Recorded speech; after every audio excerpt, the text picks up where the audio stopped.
Okay. David, what's happening? This is Scott, again from Huntington Beach. I'd like to send this one out to the Spit podcast. So I wanted to address the oil spill in Huntington Beach, and for me, it seemed like a really daunting task to think about when it happened. As an individual, I can't even compete against these corporate juggernauts, and it just doesn't even seem fair as an individual. One of the things that I've done over the years is I've donated my time at the Wetlands Wildlife Care Center, right directly in front of the smokestacks in Huntington Beach. I know you've probably driven by it thousands of times, but it's a wildlife rehabilitation center for animals, and they've been ground zero for this oil spill. The amount of animals that have came in since the oil spill and passed away is super depressing and very, very unfortunate and super sad. They've had all kinds of great help from UC Davis, Oil Wildlife Care Network come in, which is an absolutely amazing program that takes care of oiled animals all up and down the California coast. It's been, I think, what you would have expected to see versus the people walking up and down the beach. These guys are super pro. The other thing for me, food makes such a big difference on the environment. So knowing the implications of what you eat is very important. I don't want to be preachy about a plant-based diet, but I think it's really important for people to understand the difference it makes in our society what they eat every single day. And they may not know that. Every time you put a corporate death burger on your plate, you're supporting these industries that are just destroying the earth. And I think everybody should be responsible enough to at least know the implications of that, because it's a huge factor in our society right now. So thanks for the time. I love what you guys are doing, and have a great one. See ya. Yeah, guy. Yeah, friggin' guy. Yeah, guy. It's Wednesday. Corporate Death Burger is the name of my new band. I knew you were gonna say that. We play Neil Diamond covers, but in a sort of a metal type of way. So metal Neil Diamond covers. Corporate Death Burger. Come check us out. Cherry loves me. Yes, yes, she does. What's the one? She's got the way to move me. Yeah. She's got the fucking way to move me. Norwegian death metal. Amazing. Well, what did you think of that voicemail? Yeah, shout out. Thanks, Scott in Huntington Beach. I appreciated it. When we talked about the oil spill, you were kind of saying, what can we actually do? And I was like, I don't know, hands up, I guess donate to Surfrider. But I think Scott presents a couple of things that, one that you could do locally, which is that wildlife refuge right there where the spill happened in Huntington Beach. But if you're not local, the idea of being more conscientious about your food sourcing is a global thing that anybody could do around the world. And I think it's interesting, like, if you live in a tiny city, then it's easy to eat farm to table. But if you live in a big city, there's actually more access now to organics and sustainable options. And even like big Whole Foods or whatever has options that they source from their local suppliers as well. So I think that you can almost do it on any level other than eating the corporate death burger. Man, you know what? My kitchen's been torn up for like a month and a half because of, for whatever reason, we've been having construction in our house. And so all we've been doing, because we don't have access to our kitchen, is eating out. Oh man. It's gnarly. Is it? It's like that movie Super Size Me where the guy just eats McDonald's for a month straight. Yeah. Not that I've been doing that, because I absolutely hate McDonald's and I hate fast food. But just eating out at fine restaurants, but just having them like delivered, to our house, like DoorDash, because anyway, it's overwhelming. I guess what I'm saying is I miss eating healthy.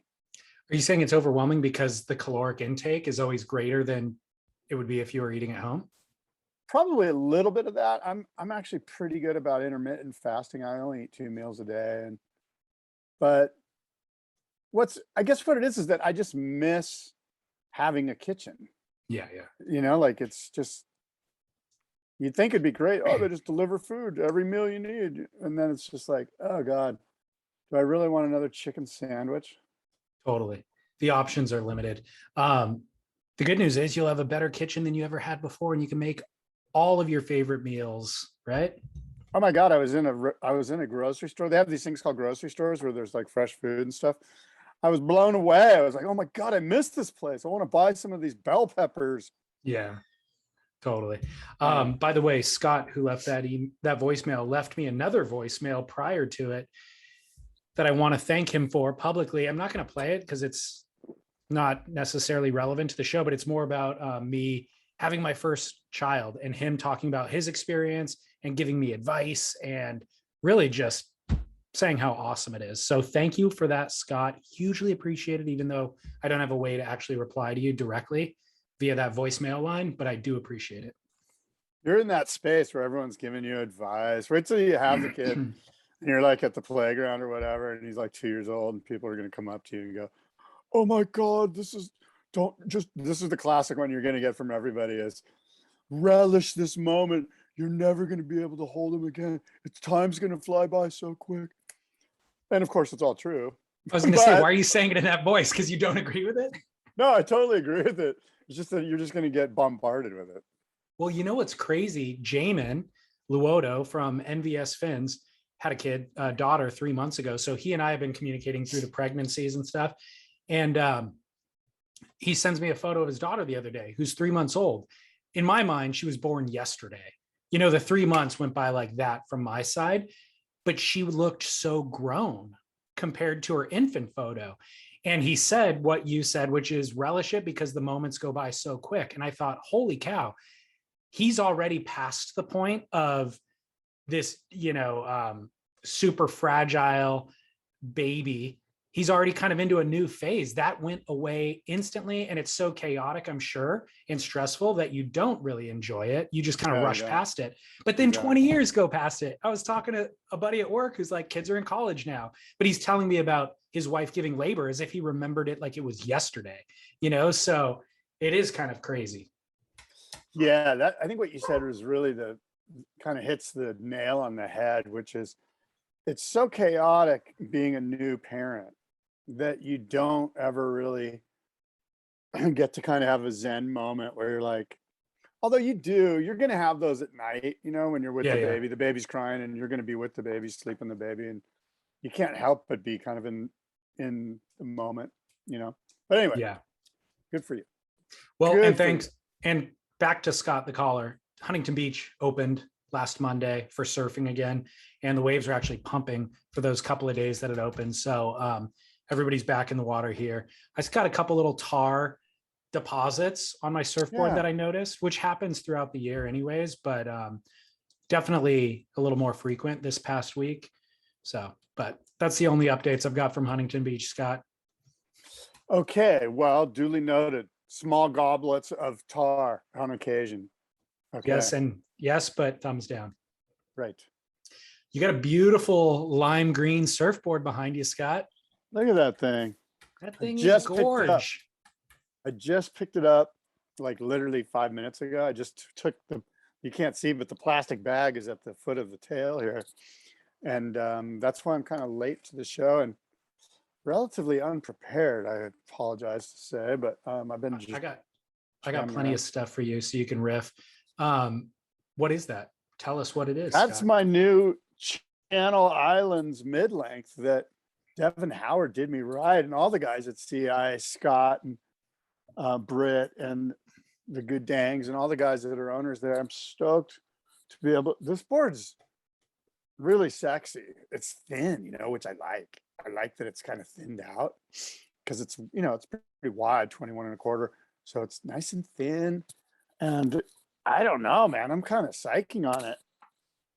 But, I've been looking at these boards. You have too. We've all been looking at these CI mid-lengths for, a few months now. And I'm pretty stoked on this one. I'm I'm really stoked on it. I The could name- see this could be the board. Like, you know how we always say, hey, you can only have one board. This could be the board that's the only board that you ever own. And you Yeah. could ride it in like pumping Port Escondido beach break and, you know, 2-foot kind of semi-mushy wind swell Cardiff. And, my point is that this board's going to cover all the bases with, with room to spare. It's going to do everything. It's just like kind of a good all around board. Mid. The model name is actually Mid. Mid. You were asking Devin last week what the rails were like. Are you happy with what the rails turned out to be? I'm super happy because, like I said, it's kind of thinned out, which I'm starting to, I'm down on the thinned out stuff. Are you distracted They're by more something off screen? sensitive. I'm looking at my dog. No, I'm just looking at my dogs in the driveway, and I'm like, who's watching my dog? Okay. And then I see my lovely wife is watching my dog. Okay, perfect. So when you were asking Devin about that, were you only specifically talking about how thick or thin the rails were? Were you talking about apex and the shape? Nah, just generally like the thickness. Okay, got it. Yeah. Got it. I want them sensitive. So Devin rides those boards with a large center fin or a medium-sized center fin and then 2 small side bites. Is that your plan? I'm doing what he told me to do. What did he tell you? He sent me that setup. Do you want me to show Is it it to you? 7? What's the center fin? What's the length on it? Okay. Hold on.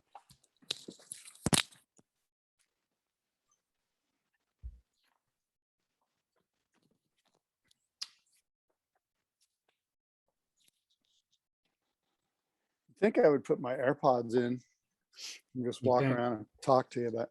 So 6.5. Okay, 6.5. 6.5. And it's kind of got a bassy, it's kind of got like a Tom Parrish vibe to it. It's kind of bassy. Thick. And then Mid little side bites. Or those aren't side bites, those are trailer fins. it says 4.0. Okay. Is there only one of them? Ripped. Surfers. There's one of them. Okay. There must be another one in here somewhere. Anyway, I'm psyched on my CI Mid. Have not waxed it, but I'm looking forward to riding it. Here's the other one. There's 2. There we Bada go. bing. So do you like waxing a new board? I do. I'm Do a you? full grom, dude. I grom out. The whole process, the whole ritual of thinning up the board and waxing it. And the best thing about it is I don't put on a stupid pad. So I just get to wax the whole thing because, pads are for kids. I hate waxing. Really? Yeah. Even just like, especially a You're fresh slothful. board. Really? It's don't like- exhausting to me. My hand gets all cramped up, It's Yeah. just like, I'm happy. Hand Once cramp. it's waxed, I'm happy. I'd rather the shaper waxed it for me. I need a roadie that I can have travel with me waxing You my do. boards. You need a personal Um, assistant. I wanted to point out the quad that's behind me from Jeff Timponi and his son Nick Timponi on Maui. Yeah. They're donating a surfboard. Actually, they're donated this surfboard that I was supposed to then ride, talk about, give away to one of our listeners who supports the show. But I changed the plan. I'm keeping this one. I will pay for the Timponis to make you a custom board if you are the winner. But they make it so among all the boards in their offering, they're different models. They can do any of them in what they call Maui leaf light construction. And you get an option between a solar made PU core or a recycled EPS core. The idea with Maui leaf light is that it's a more sustainable surfboard construction. So you pick recycled EPS or solar made PU. So you still have your choice between PU or EPS. Then the cloth on it is a hemp flax cloth layered like a traditional lamination would be. And then the resin is a bio-based resin. And they put what would look like reinforcements. It looks like carbon netting and carbon strips, but they're actually not carbon at all. It's again hemp, or I think flax and basalt is what those are made out of. And so the idea is that the materials that make the board are they're sustainable, you know, and the board itself is also more durable. So we all know that epoxy resin is harder and stronger than PE resin, polyester resin, but these other materials in the lamination are also stronger. So the two components here are, you know, the construction materials, and then the fact that the board doesn't end up in a landfill is the idea, or that you're not going to be needing a new surfboard every 6 months or whatever. So I have another board from them that's made out of the same construction that I got in 2018. I still ride it. It barely has heel dents in it or anything like that. I did bust a fin box in it because I rode it into the sand at one point, but fixed that. It rides like new. There's no like wear and tear from my heels, essentially, is what it is. So this is what one of our one lucky listeners will win on November 1st. So it's kind of a fish DNA, but it's more increased tail rocker, narrower tail, and obviously a quad setup. So it's kind of modernized. The idea is that you can get a little bit more pivot out of it turning, but it still has all the bulk and girth that you get out of a fish. Who waxed your board? It looks killer, the wax job. I do actually a very good job waxing. I just Right. hate doing it. I just hate doing it. It's a cool looking board. It is That cool. board looks like it's got some instant speed, built-in Exactly. speed. Exactly. Jeff's a great shaper. And I don't know, is the word underrated correct? I mean, he's highly regarded and well known, but I don't know if underrated, but God, he's the real deal. I was talking to him about that, just about growing his business and choosing to keep it at a manageable level, because there was times in the 90s where he had like Rush Randall doing flips on his boards in the magazines and stuff. And, you know, at that point, you absolutely can capitalize on it, hire a bunch of staff, get into a bigger factory, start shipping boards around the world. And he was like, you know what, if I did that and then that business went away, what if Rush, you know, whatever, if the business goes away, I'm stuck with all that overhead. So I'd rather just build quality boards for, you know, custom clients, essentially, and do it for 50 years. Exactly. Hawaiian lifestyle too. That's not bad. Yeah. The fin setup, Peregrine's, NVS's fins, the Peregrine model thrusters are the two larger side fins. Oh, And JL trailer fins, which is a quad set. So thruster outside, side, front fins, quad trailer fins on the back that are a little bit shorter. sweet. How's it Yeah. go? I love it.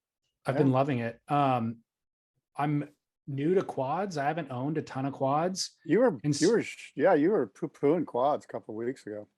Well, I always just ask people what's the virtue of a quad? You know what I mean? And then nobody can really sum it up as to why it's better than a thruster or not. And what I will say, so I'm going to try to, you tell me if this. Well, the thing is, you can't just say, you can't generalize quad. Like a quad fin on a 6.6 that Slater's riding at pipe is a totally different quad fin than the one you're showing me here. So it's Sure. just like anything with surfboard design. You just can't pigeonhole it all into one concept, because it's also intermingled, and you know, each part of the board depends on the other part of the board. And so anyway, you get what I'm saying. I think Stop you're generalizing. right. You're right. And I don't know, now that I'm thinking about those guys who are riding quads and barrels, or riding them specifically for barrels, I can't speak to that at all. Or my experience on this isn't related to what their rationale would be for doing that. But what I can say about this is, with a tail this wide, your other option really would be to Big go ass side fins. big Keels. twin fins. Yeah. And so I know exactly what that feels like compared to this. And what this does instead of that is offers more steering, essentially. So more like a tighter turning radius. And because I thought about it before these fins showed up, I was like, I'm just going to put like those C drive twins in them and have a go.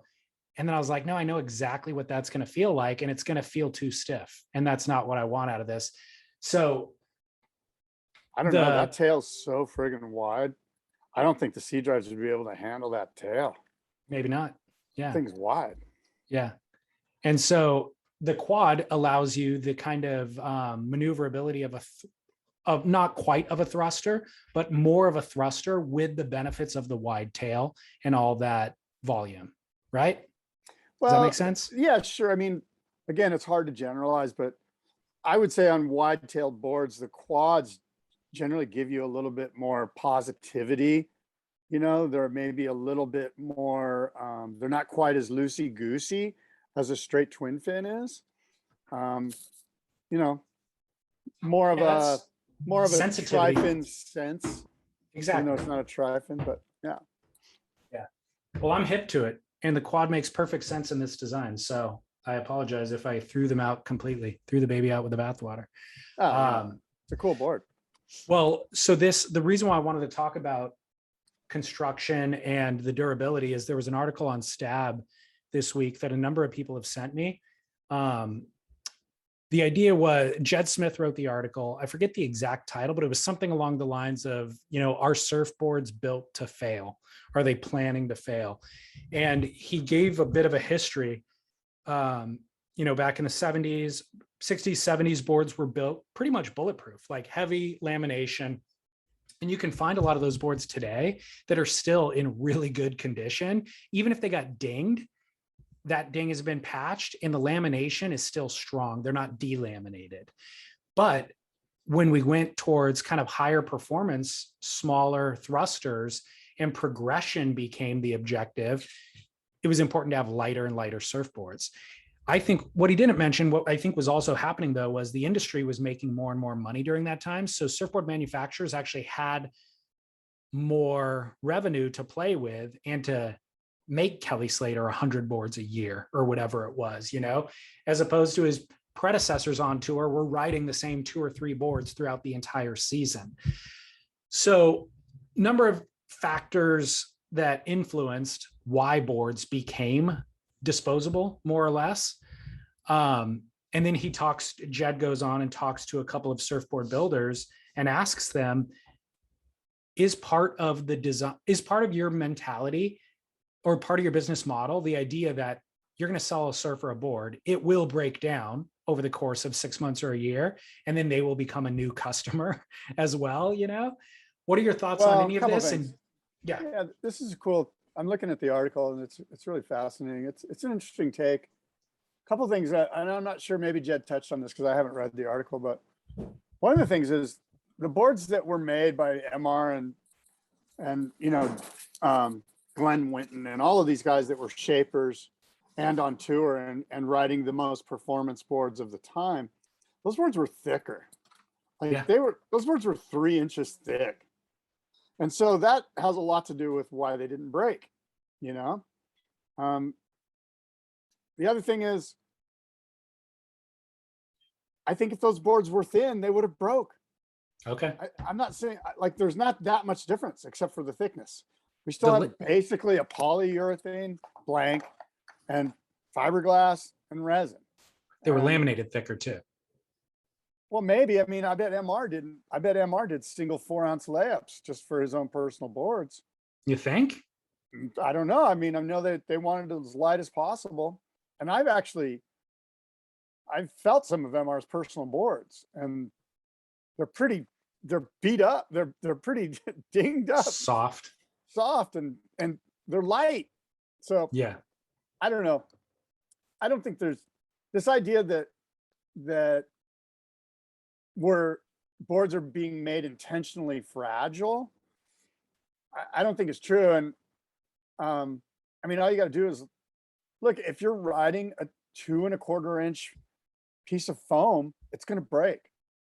You know, if you're riding 2 7/8 inches, it's probably not going to break as quick, you know? Yeah. And oh, by the way, so I just think it has to do with like what the CT guys are riding. I think those boards are destructible. I don't think they're made to be destructible. I think that what is demanded of the design suggests that they have to be made in a way that's going to, oh, well, guess what? It's probably going to break, but for 2 months, you're going to rip the shit out of it and you're going to get points on tour and do airs for Instagram and yada, yada, yada. Yeah. They're designed, there's a balance, right? Between making the board as functionally progressive, like progressively functional as possible versus durability. And so you're trying to walk that line where you want to make it as durable as possible, but without sacrificing any of the progression of the board, the radicalness of the board. I think when I was growing up in that shortboard era, I accepted the breakage. Like I knew surfboards were built breakable. And if I broke a surfboard on my very first time out, it was part of it. It was just part of what came with the territory. And I don't think that that's right. Like, I think that we should expect more and we should, well, I mean, try to make the boards last. Or order a stronger board. Yeah. Like at some point you got to take, which we have, I have accountability and responsibility for your purchases. Yeah. Which I have since then. I've become, so let me ask you this, methods for keeping your board strong and durable. Number one, don't leave it in your car, right? That's an obvious one, but I think that's one that you still hear that people make this mistake all the time.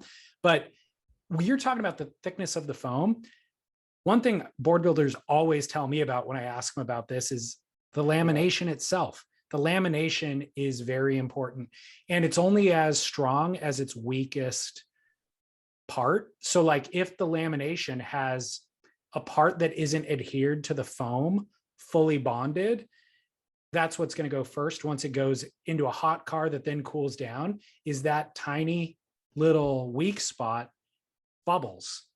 And that becomes delamination. That was one thing that I experienced a lot with my surfboards when I was young, was delamination. More than breakage was delam.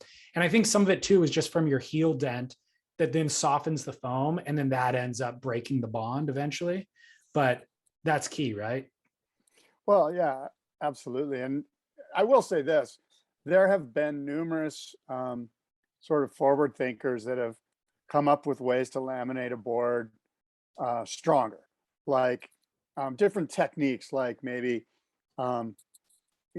somehow, I forget, there was one guy, anyway, like whatever the techniques may be, I don't want to butcher the techniques, but they've come along.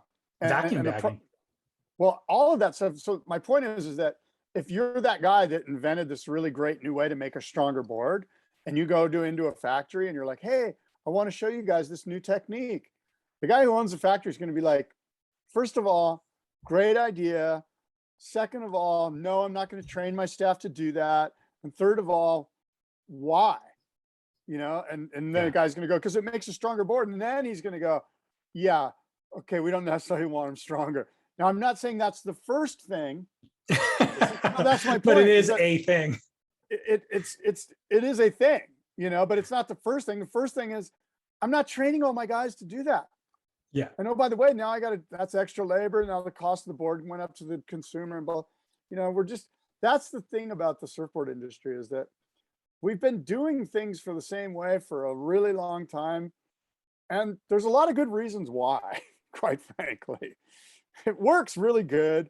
We've been, and part of it is maybe we're not being forward thinking, like somebody like Donald Brink, or there's a bunch of guys that are really forward thinkers that would like to employ new techniques and have, or Jeff Timpone, as an example, right? Yeah. But the mass produced boards that are going through factories up and down the coasts of Australia and California and Japan and Brazil and in Europe, those boards are basically being done the same way they've been done a long time ago. And it's not because we want the boards to break, but it's because, one, we simply don't want to train our staff to do it, because it's kind of like, if it's not broke, why fix it? And I'm not talking about me. I'm talking about, I think that's part of the mentality. Like, we've been doing it like this for 40 years. It Which worked is why great. No, that's the thing, is it isn't working great. That's why it's still a cottage industry, is that What's wrong with that? well, you don't have the capital to progress what? into the future. No, not so what. Well, You want to be why do you want because to you be want to like megacorp?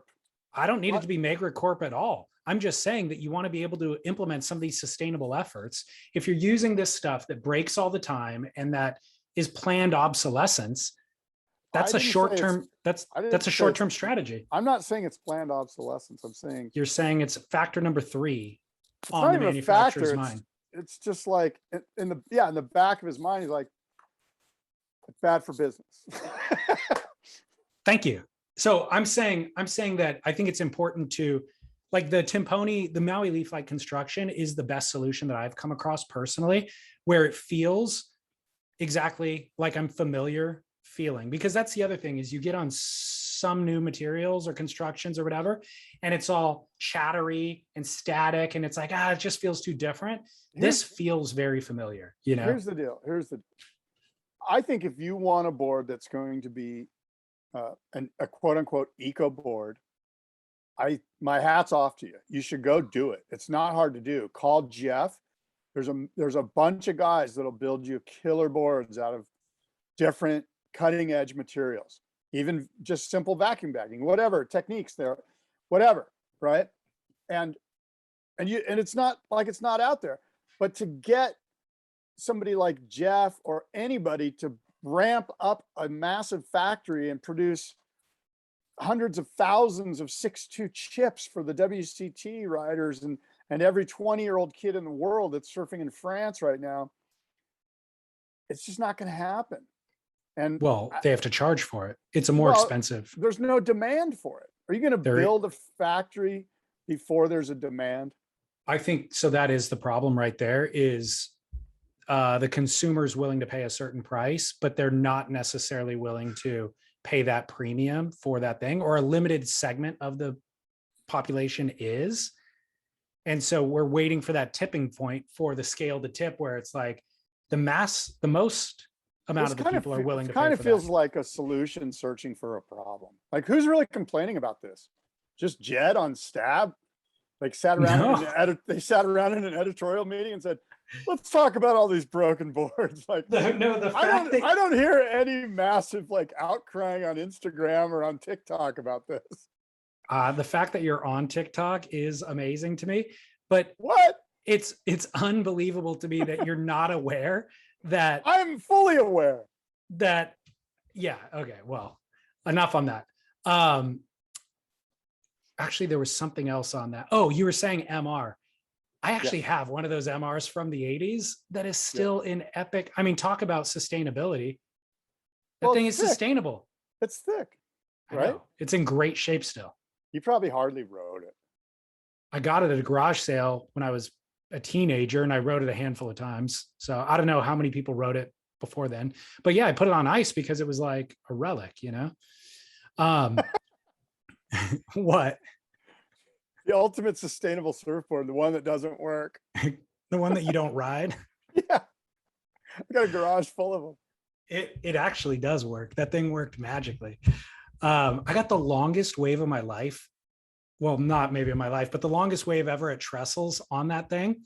Upper trestles, set wave from the outside all the way to the left at lowers. If you can believe that. Must have been low tide. It was during the winter time. It was a big swell, so there was waves kind of pushing through that middle section. But I could not believe that thing just kept going. And then I got out and I walked down, and one of the guys on the beach was just like, "Are you kidding me?" And it was on that board. I don't think I could have done it on a thin board. Let me close my door real quick.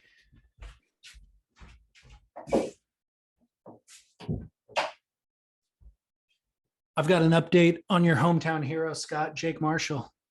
Dude, I've been fully on the Jake Marshall watch. Like I've been watching. It's a bummer he didn't get through today, but I've been watching for him. So we were hyping him because he finished second at the US Open, right? I think he sits second in the rankings after that event. And I was asking you, I'm like, dude, amazing result, but it was at the US Open, and the waves on tour. He's going to have Sunset. He's going to have G-Land. He's going to have these. So can he hang through those waves? Can he hang with CT level competition? Well, he went to Portugal, finished 17th. He just lost in France in the round of 48, which I think might be a 17th as well. No, it's a 25th. Oof. Oof. Yeah. What are we going to do?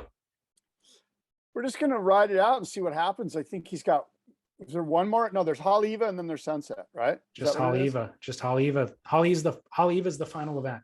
There's 4 events. Okay. So, I mean, I guess we just, I don't doubt that Jake and I'm not worried about Jake and G-Land or Sunset or Haleiwa as far as like his ability to surf good. The guy's fully legit. Okay. At this point, I mean, did you see today's heat? He No. lost by like half a point, you know, like, yeah. And, you know, that's, yeah. So all these years of me saying Matt Banning, Carlos Munoz, and you're like, yeah, you go, there is 1,000 shredding QSer warriors around the world. I'll talk about them when they show up on the world tour. And here we are, roles reversed. And I'm saying, I'm saying, all right, this is your boy's chance. There's only 4 events. He had an epic first start, and we had 2. And I'm just playing devil's advocate with you. No, I hear you, but like, I got nothing against Jake. I know you don't. The reason I'm psyched on Jake is because he's a hometown guy. Like he's a seaside guy. Yep, I know. So, I mean, that's why I'm watching him. I mean, Carlos Munoz, what's your connection to him? By the way, he's still in it. I think he's an amazing surfer. My connection from 10 years ago. Well, my connection goes beyond local geography or, familiarity. It goes, I just see the person for how they surf. I'm like, Carlos shreds. By the way, I got that's my point. They all shred. At least the one that I'm following that shreds is somebody who I know.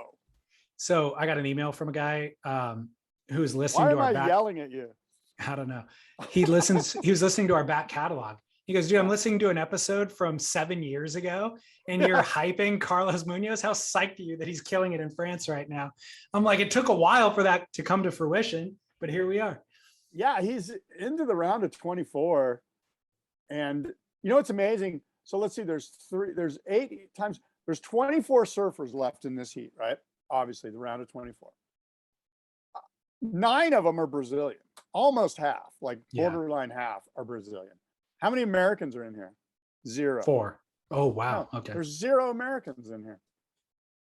And yeah, good job, Jake. Left us hanging. Yeah.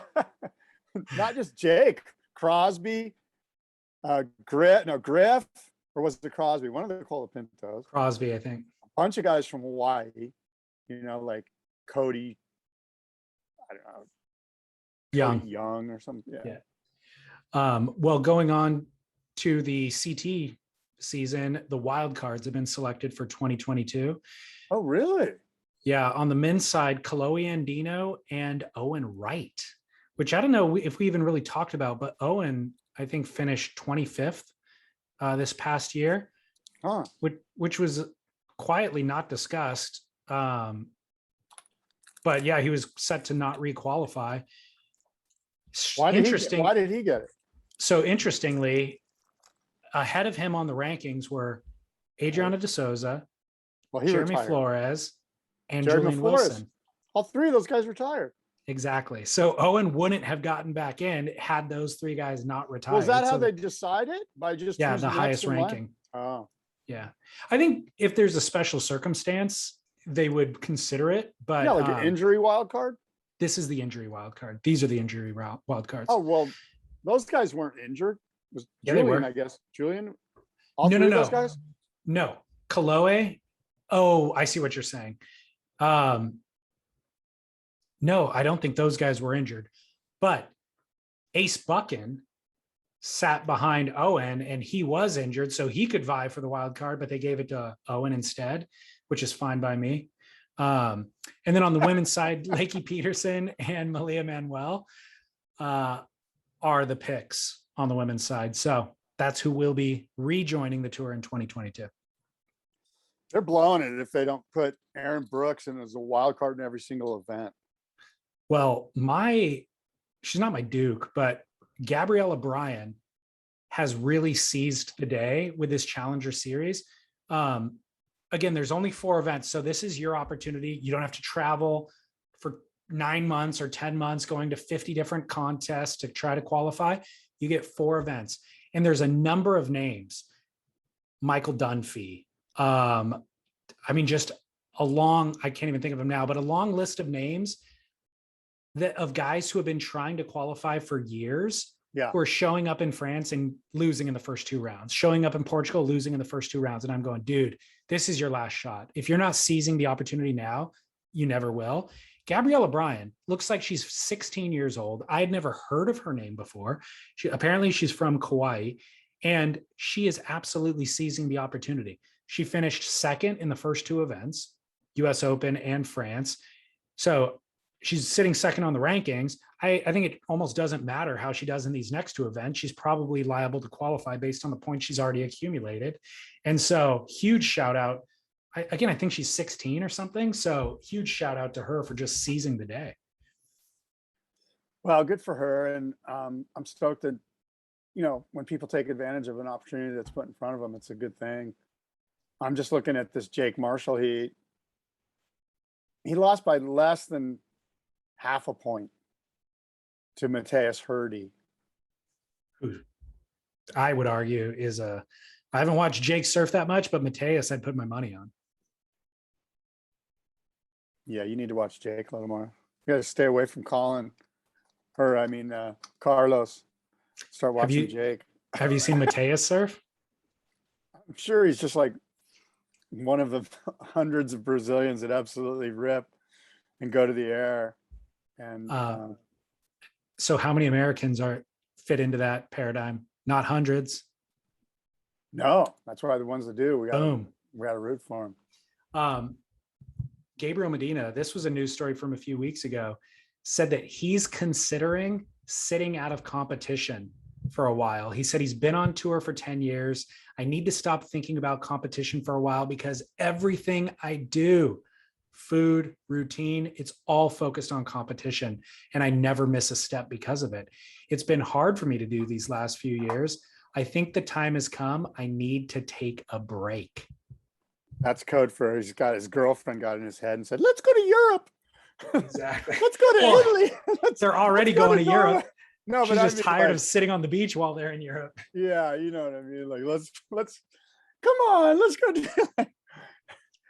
Okay, let me ask you this. My sense is a few things could go wrong here. One is he just gets super fat and happy. He's got millions of Instagram followers. He'll forever be Gabe Medina. He's got his world titles and it's over. We'll never see him again because he'll never get back to the form that he was at. You have to stay in that form. Otherwise it's so hard to get back. Get back, especially now when there's so many like Jake Marshalls of the world that are just chomping at his heels. Yeah. I can't wait to rub this in your face. Yeah. I like Jake. Now I'm rooting against him just because I want you to lose. Why can't I root for Jake Marshall? Why can't I use him as an example? It's not good enough for me to win. I want you to lose, Scott. That's what I really want. It's not about me. It's about, anyway, it'll be interesting to see with Gabe Medina, how it unfolds. So do you think that this is going to happen, first of all? Is this even worth talking about? Well, yeah, it's worth talking about for sure. I think if he says that, is that his way of kind of telling his sponsors and telling everyone, hey, be prepared because I'm pulling the plug? Like at some point you got to commit to the next season here. I would be shocked if he didn't come back and try to defend his title. And if he does, I might expect him to take 2013 off. But the fact that he's even stating it publicly is a chink in the armor. Chink. Well, look, I'm thinking about who's done that. The best surfers in the world have done it successfully. Tommy Curran, obviously Kelly. Did Andy do it? Andy got kicked off tour and then came back, but he wasn't a world title. He hadn't won a world title. So who's done that besides Kelly and Tom Curran are the only two. And I Tom Curran's is way gnarlier than Kelly's. I think. Yeah. Surfing through the trials every single event just to get into the main event and then win the world title trials. That's insane. Yeah. I'd have I to don't look know. I don't deeper know that into it's it. gnarlier. I don't know that it's gnarlier because Kelly did it. I mean, Kelly has so many more world titles. He did it when he was I'm not older. talking about He numbers. also, well, he also did it when Did he he had a ever have to lot of surf stiff through competition. there weren't trials. That's the thing. There weren't trials when Kelly did it. Yeah, there's a lot of factors to consider there, but I don't know that that could be replicated. I think the competition is so stiff at this point that Idolo is not going to, I agree. and John and Felipe's vying for it, and there's so many guys.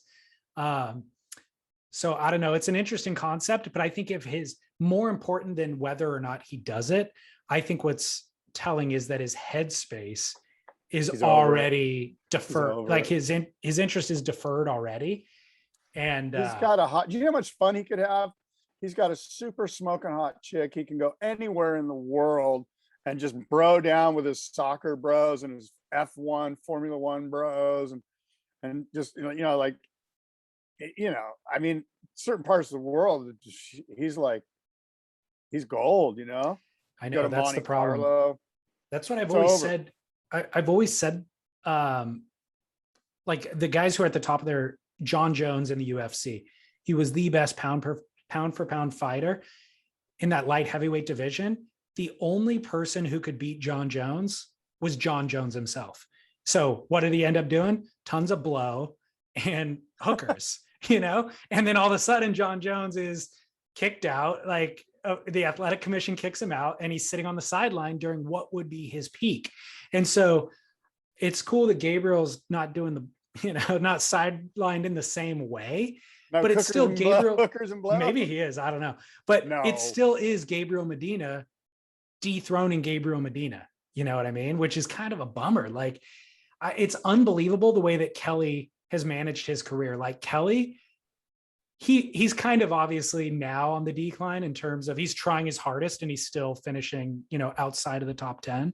And that's injury and all that sort of stuff can be the reason. But Kelly had an unbelievably steely mindset to be able to maintain that level of competitive intensity for decades.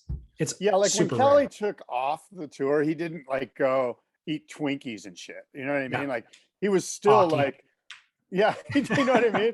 Like Kelly was still like, I'm still the best. Like he still had the mindset of Kelly, kind of like the way Tiger Woods. By the way, I'm just watching Mateus Hurdy do the gnarliest air in this heat. He's absolutely Do you remember seeing him before? Vaguely, like, he was in the Mexico event, Scott, the CT event in Mexico. That's right. He made the semifinals. Yeah, he was ripping in that. That's right. No, I'm a fan. I get them mixed up, the Challenger Series. The only one I really know is Jake Marshall. But anyway, it'll be fun to see. I mean, I think of guys like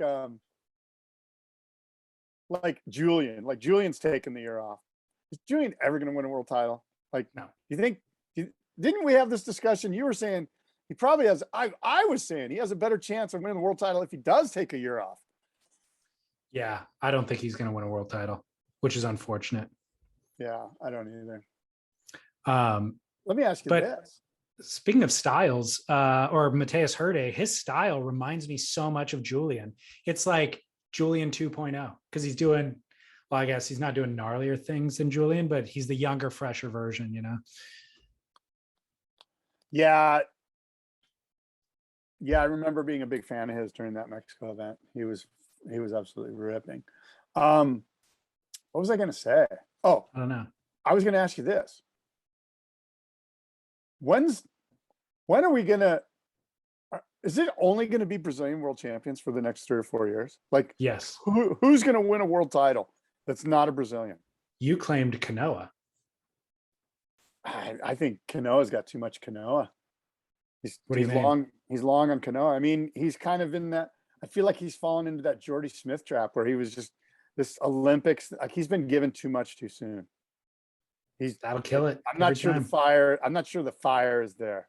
Yeah, I'm sensing that Kanoa is already a huge superstar in everyone's mind, including his own. And I hope I'm wrong, because I would like to be able to tell that story, that because that's really the biggest thing that those guys have to overcome is being force fed themselves. You know, you're Yep. not that fucking great. A little humility might help you win. Yep. Yep. You should tell him that, Scott. Send him a voice. I just did tell him. Well, moving on from the CT. Brazilians, world champions for the next yes. 5 years. Yeah. I fully can co-sign that, especially when you look at who's coming through the ranks. It's gnarly. Idolo, Felipe. Let's just say Gabe's not even in the equation. Who are the other? We know it's Felipe and Idolo are the ones that you kind of go, okay, yeah, those guys. Yago?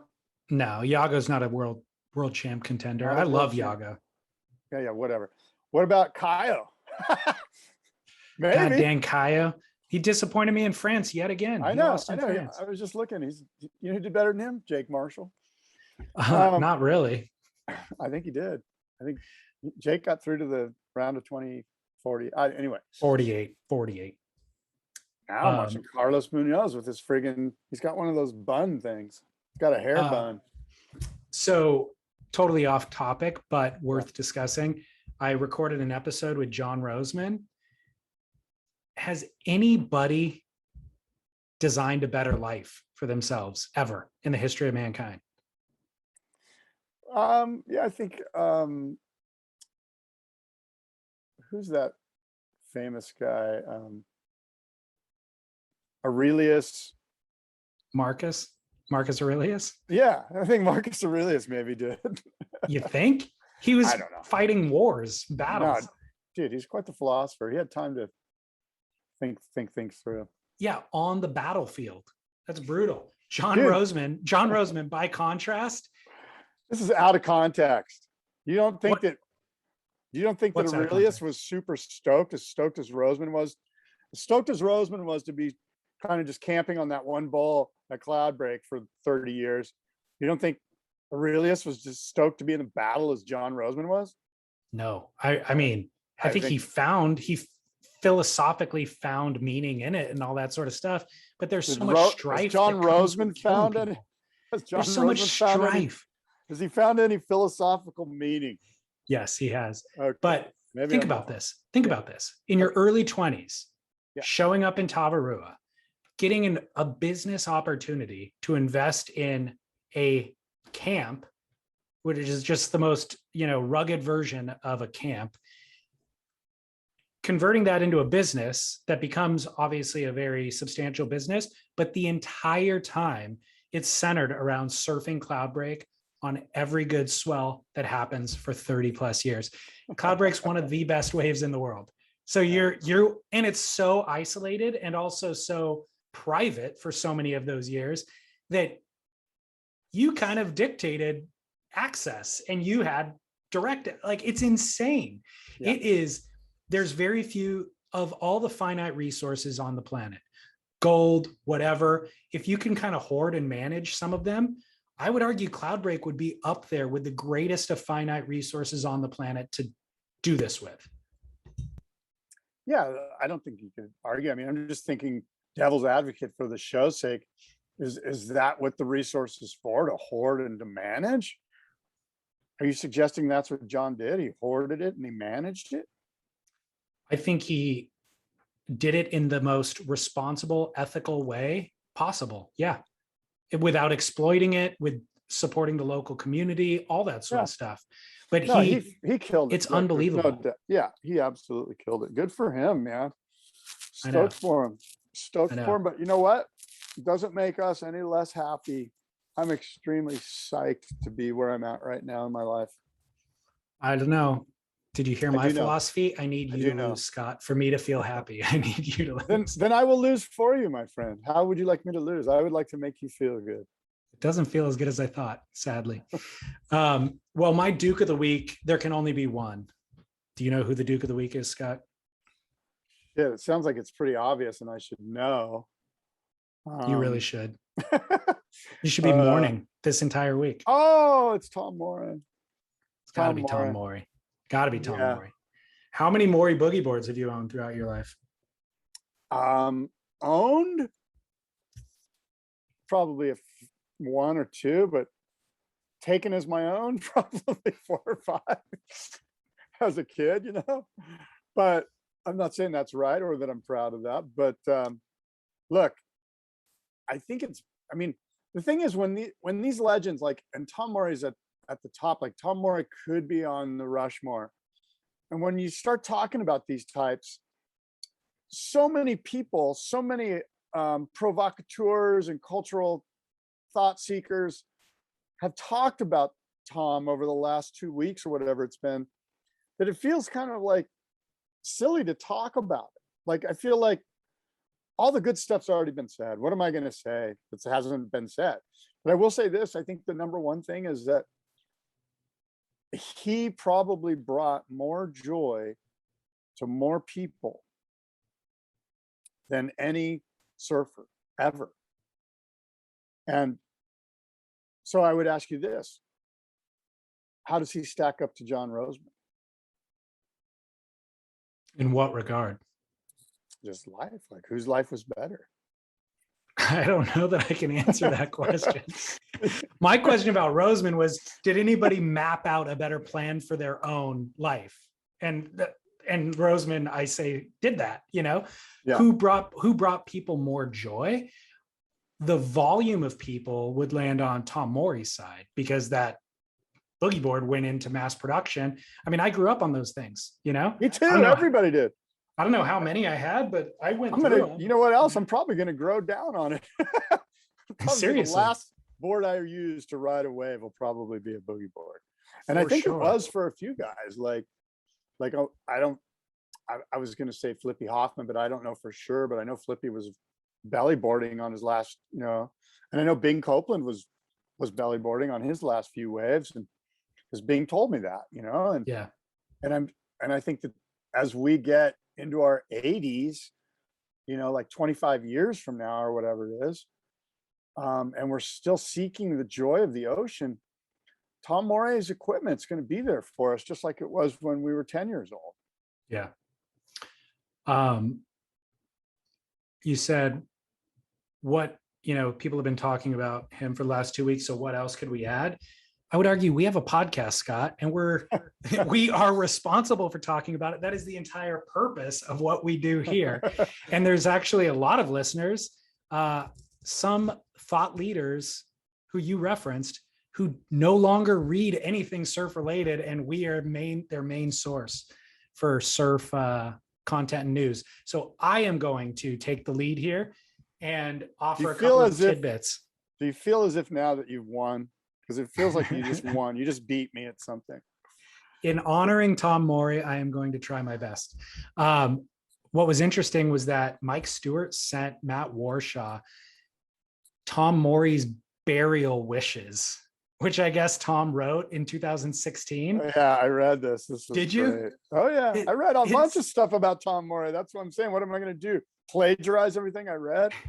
That's what you usually do, and then you don't give Matt credit. By the way, look what I have in my hand right now. Somebody's drumstick. Tom Morey's. Boom. Yeah, right. No, but it's not Tom's, but in homage to Tom, I have a drum. How is that in homage to Tom? Wasn't he a drummer? I don't know. Tom was like he was a jazz drummer. Oh, okay. So anyways, Tom gives these very elaborate, just what are you laughing You don't even know that Tom Morey's a jazz drummer? No, I needed you to tell.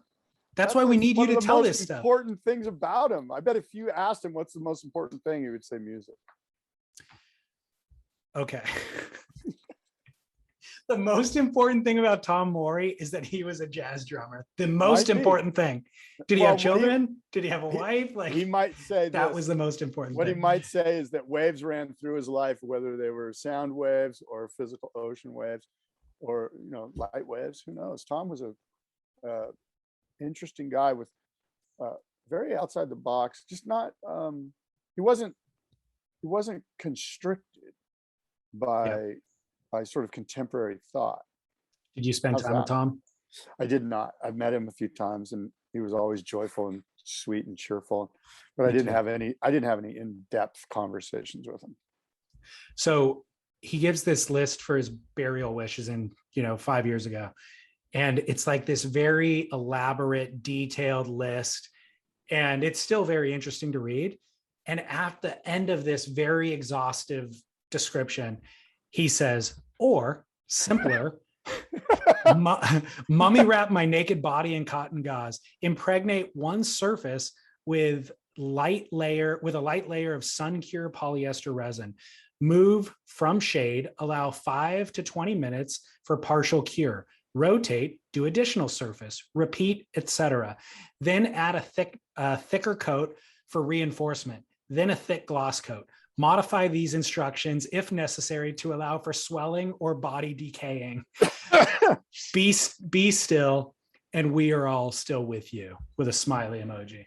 Yeah, that's classic. So that's what I mean. Like, that kind of sums him up in a nutshell. He was just a fascinating guy from what I gathered, from everything I've read.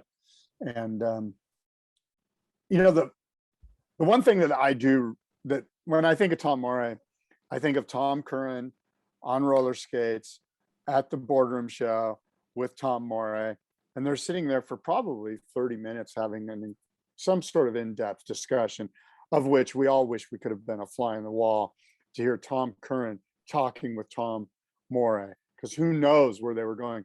But I will bet you this, it had a lot to do with freaky surfboard design, like outside the box, and probably had to do with this, drumsticks.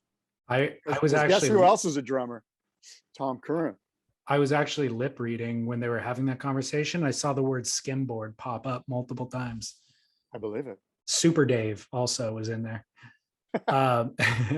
So my must-see moment, Scott, I don't think I mentioned this. I had it in my notes last week with you and Devin, but I don't think I actually mentioned it.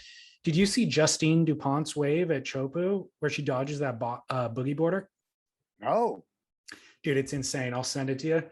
So she gets towed into, it's on, go to her Instagram, which is Justine Dupont 33. Okay. She gets towed into a wave. She gets towed into a wave at Chopu, and a bodyboarder drops. She's getting barreled. Yeah. Like just charging on this freight train. It's all frothy with whitewash and stuff. And a bodyboarder drops in on the shoulder. And it looks like he's going to go straight into her. They're set to collide, but he hits the water at an angle that makes him kind of 1 foot next to her, kind of in the face of the wave.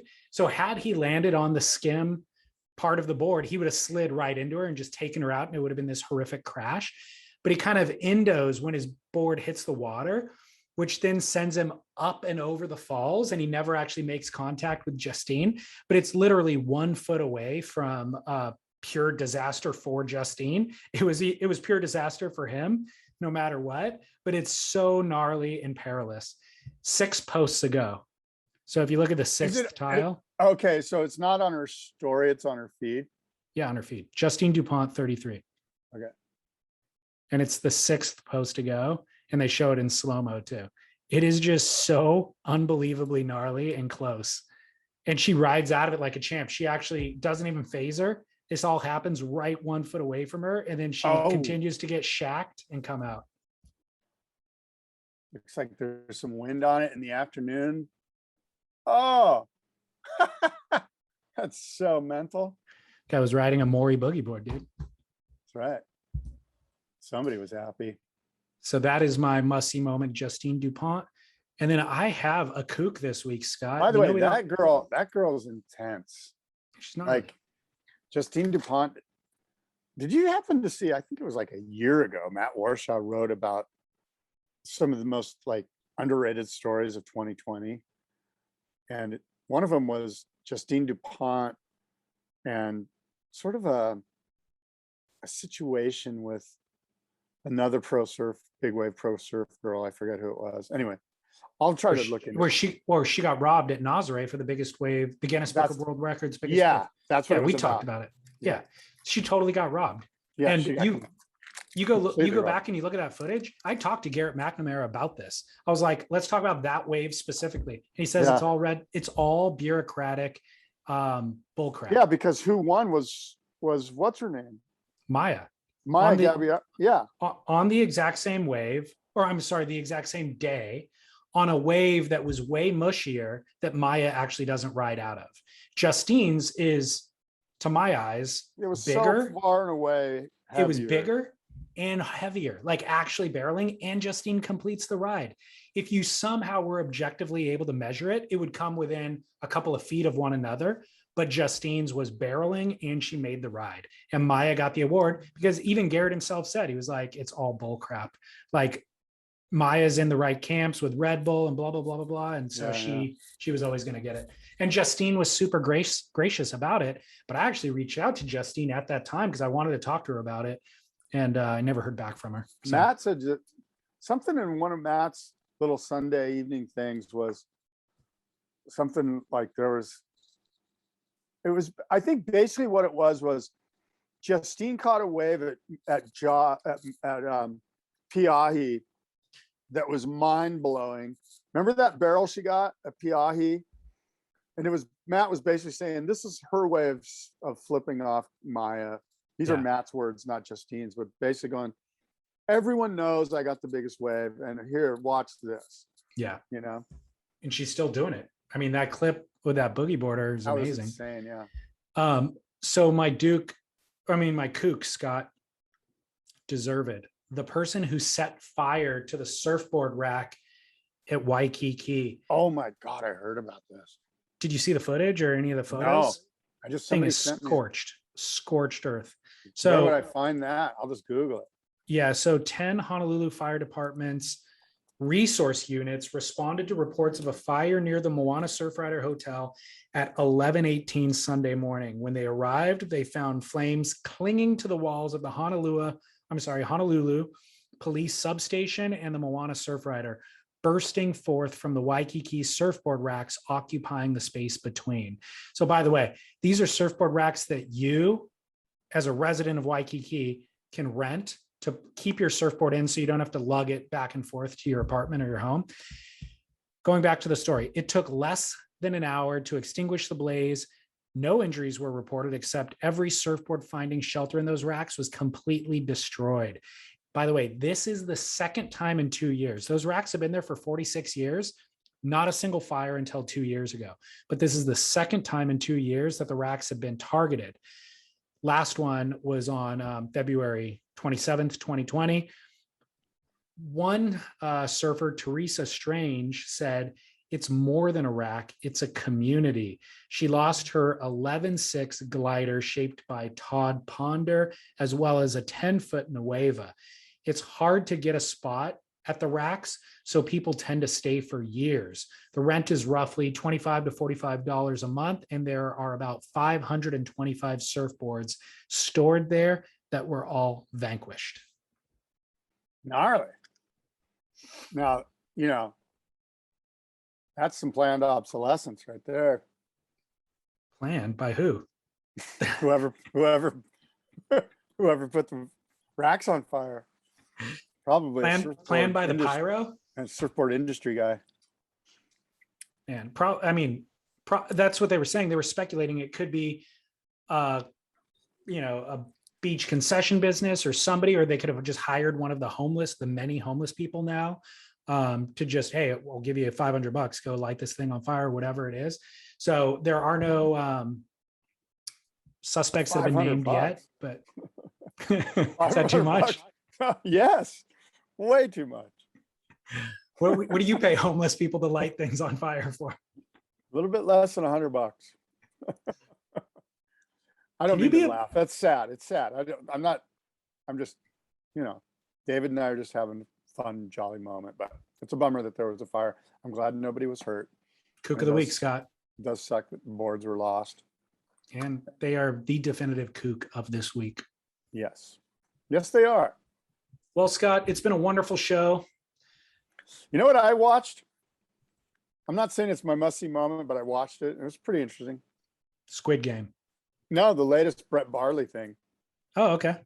There was a Brett Barley thing that I watched. It was like season 3, episode 4. It was basically him and some North Carolina bros getting these fun little drainer barrels right on the sand somewhere in the Outer Banks. It was pretty cool. Done by our buddy Jeff O'Neill from Real Water Sports, Scott. Oh, is that who does Brett's stuff? He is. Yeah, it was pretty cool.